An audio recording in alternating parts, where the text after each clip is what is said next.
모세가 홍해에서 이스라엘을 인도하며 그들이 나와서 수르 광야로 들어가서 거기서 사흘 길을 걸었으나 물을 얻지 못하고 마라에 이르렀더니 그곳 물이 써서 마시지 못하겠으므로 그 이름을 마라라 하였더라.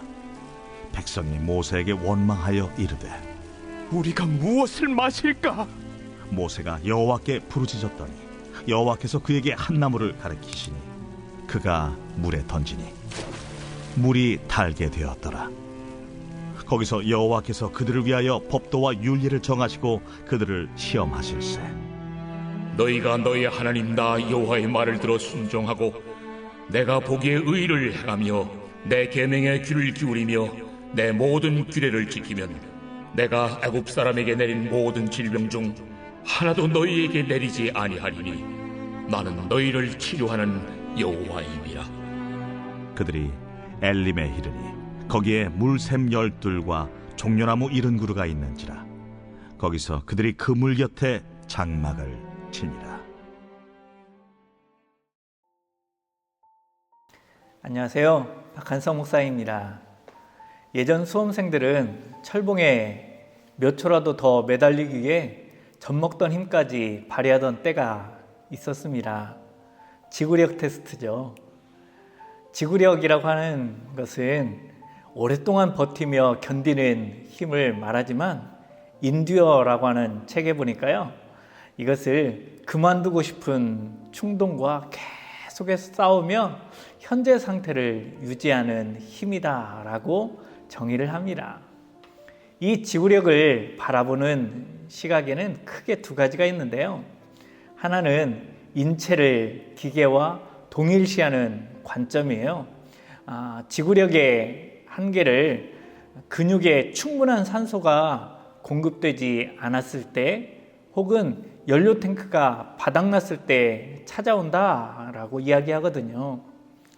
또 다른 하나는 모든 것은 다 마음먹기에 달렸다라고 보는 관점이에요.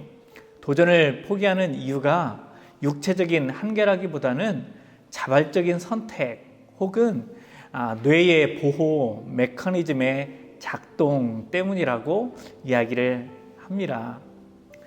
사랑하는 성도님들의 지구력은 어느 정도 되시나요? 반면 신앙의 지구력도 있습니다. 이것은 내가 마음을 단단히 고쳐먹고 오래 버티는 힘을 말하는 것이 아니라 주님에게 붙어서 떨어지지 않는 상태에 말씀을 붙들고 놓지 않는 상황을 가리킵니다. 홍해의 약효 몇 시간이나 갔는지 아세요? 72시간에 불과했습니다. 악재가 겹쳤죠. 광야를 사흘길이나 걸었습니다. 사흘 동안 물은 전혀 얻지를 못했죠. 겨우 물을 찾았는데 마시지 못할 쓴물 뿐이었습니다. 악재 끝에 그들의 신앙 지구력의 한계 상황 속에서 폭발하고 말죠. 그들은 원망 속에서 땅을 악평하고 마라라고 명명합니다. 마라라고 하는 뜻이 쓰다, 슬프다, 괴롭다 라고 하는 뜻이잖아요.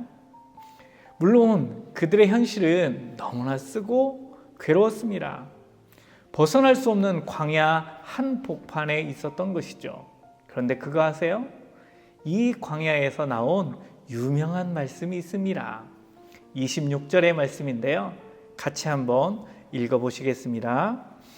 이르시되 너희가 너희 하나님 나 여호와의 말을 들어 순종하고 내가 보기에 의를 행하며 내 계명에 귀를 기울이며 내 모든 규례를 지키면 내가 애굽 사람에게 내린 모든 질병 중 하나도 너희에게 내리지 아니하리니 나는 너희를 치료하는 여호와임이라.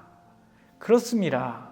치료하는 여호와, 여호와 라파, 여호와 하나님은 우리를 치료하시는 하나님이십니다. 우리의 영혼을 소생시켜 주시는 하나님이신 것이죠. 하나님은 광야에서 우리를 치료하여 주신다라고 약속하십니다.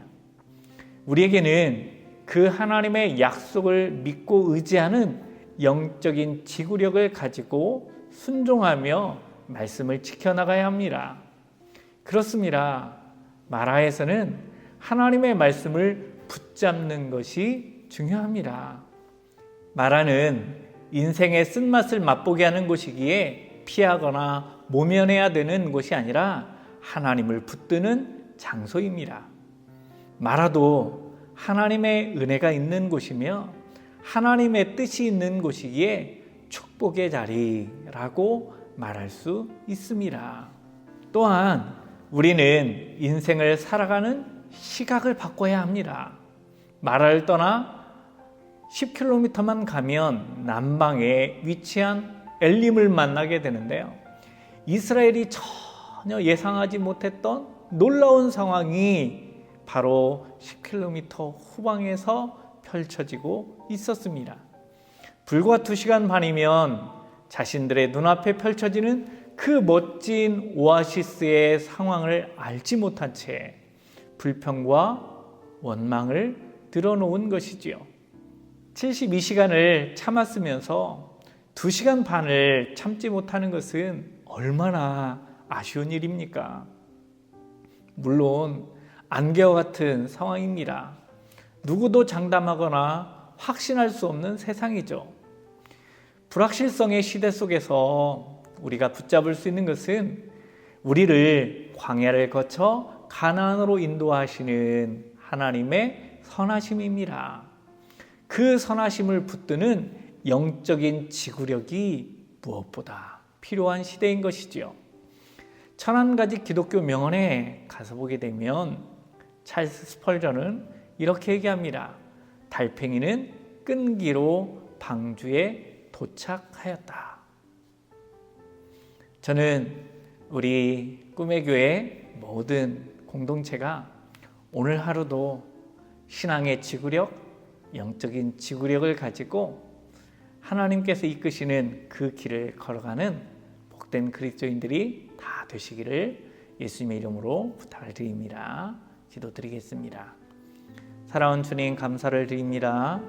우리를 사랑하여 주시어서 이 땅에서 주님의 말씀을 붙들고 주님을 의지하며 살아갈 수 있는 그리스도인 되게 하시니 감사를 드립니다. 사랑하는 주님, 어떠한 상황과 어떠한 환경 속에서도 광야 한복판에서도 주님을 붙들 수 있는 영적인 지구력을 우리에게 허락하여 주시옵시사. 사랑하는 주님이여, 마라 속에서 우리를 치유하시고 회복시켜 주시며 우리를 엘림까지 인도하여 주시는 그 놀라운 사랑의 주님을 맛보며 살아가는 복된 하루의 삶이 오늘 우리의 삶이 되도록 인도하여 주옵소서. 예수 그리스도 이름으로 감사드리며 기도드리옵나이다. 아멘.